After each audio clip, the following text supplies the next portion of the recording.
Having reached Rishi Vishwamitra's ashram, Ram accomplished the task of doing away with the demoness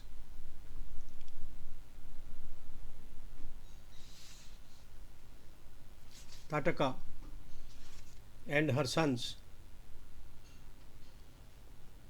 who were disturbing the holy sacrifices being performed by Rishi and his disciple.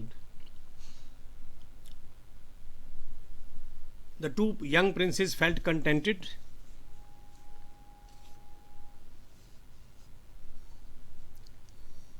Next morning, after ablutions and prayers, they approached the illustrious Rishi and bowed before him.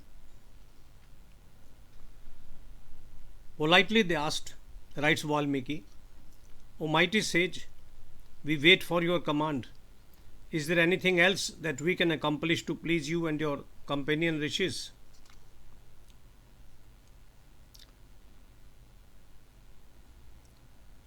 A few rishis sitting near Vishwamitra responded, O jewel among men, we hear that the king Janaka, the ruler of Mithila, is about to perform a holy yagya. All of us desire to attend the ceremony. Both of you can accompany us. Raja Janaka is in possession of a magnificent bow given to him by Shankara, who was pleased at his tapasya. It is a unique weapon, glorious yet terribly powerful and frightening. The central holder of the bow has been made with exquisite artisanship. Leave aside human beings, even gods and demons cannot string an arrow on this bow. Quite a few brave kings and princes have come to try to bend this bow, but without success.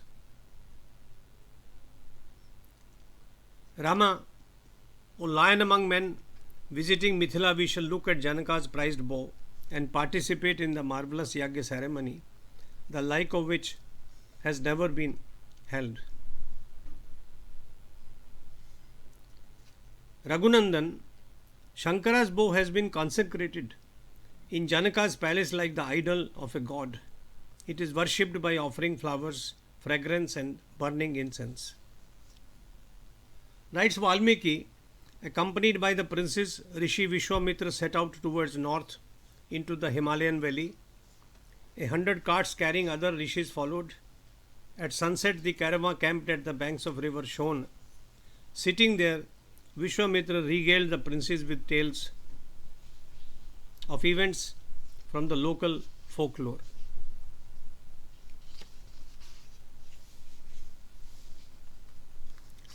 Another day passed. The caravan, led by Rishi Vishwamitra, reached the banks of Ganga.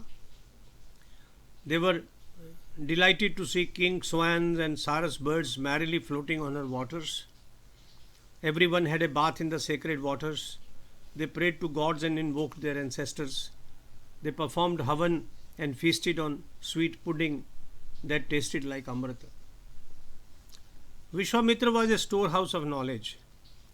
Sitting among the sages surrounded the Maharishi, Rama asked him, Bhagwan, I seek to know how Ganga, flowing through 3 different routes, runs into the ocean in a convoluted route. Vishwamitra replied, Himavan, the king of mountains rich in minerals, was married to the charming Mena, daughter of the Meru mountain. Mena, of a delicate build and slim waist, gave birth to 2 pretty daughters. The elder of these daughters was Ganga, and Uma was the younger one. This is the revelation that Parvati and Ganga were sisters. Sometimes later, the Devatas asked Himavan to give away Ganga to them in order to facilitate some sacred tasks. For the welfare of the universe, writes Valmiki, Himavana gladly gave away Ganga, who used to wander freely, purifying the world. What an image! Ganga wandering freely, purifying the world. Today we want to clean Ganga, to purify us and give us water supply. Uma was a pious child. She sat doing tough penance. She was determined to marry Bhagwan Rudra. The latter, pleased with her determination, agreed to marry her, and she became a deity worshipped by the entire world as Parvati, Shiva's consort. This story has been beautifully told in Kumar Sambhavam by Kalidas.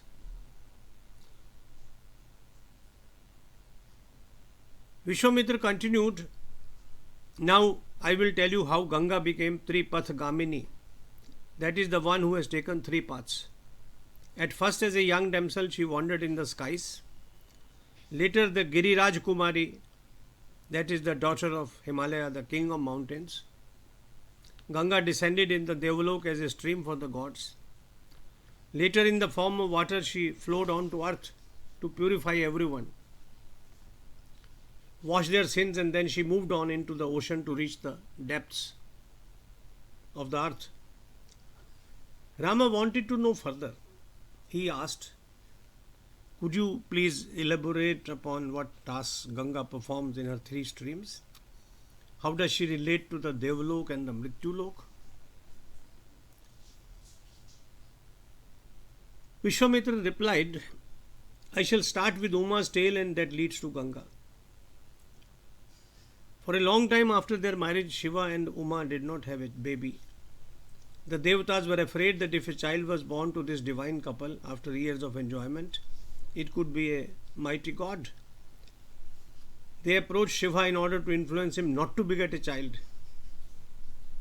However, Uma was upset.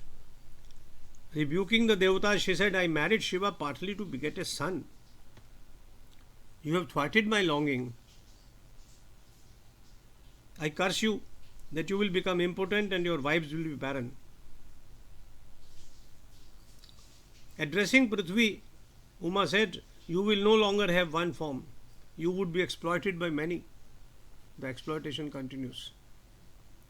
Shiva and Parvati moved into the northern Himalayas to meditate.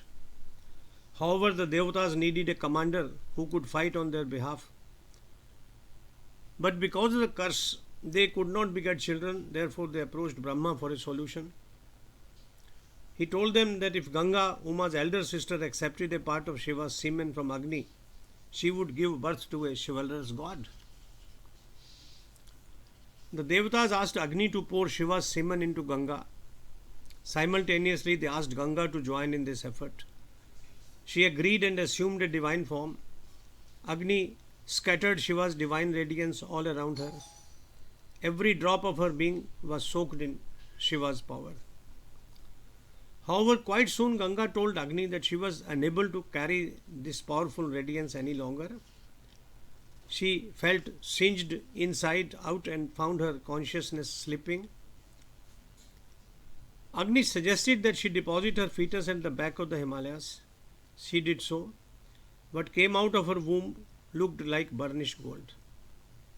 After all, Ganga was herself a granddaughter of Sumeru, a mountain of gold.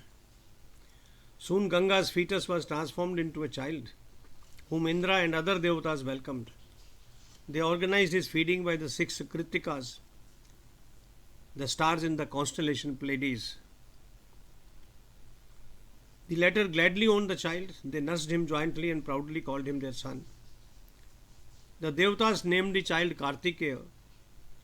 It was predicted that he would be immortal and that his fame would spread everywhere. He was also known as Skanda, that is, thrown out like quicksilver by Shiva and Parvati. He sucked at the breasts of Kritikas with his 6 mouths. He grew into a giant commander in a day and defeated all the Yavanas who had been harassing the Devatas. The Devatas anointed Kartikeya as their commander-in-chief as a mark of gratitude. I have included in this video a number of paintings depicting Shiva and his family, depicting the education, earlier the birth of Rama. I have also included paintings of Kartikeya. I trust you would enjoy.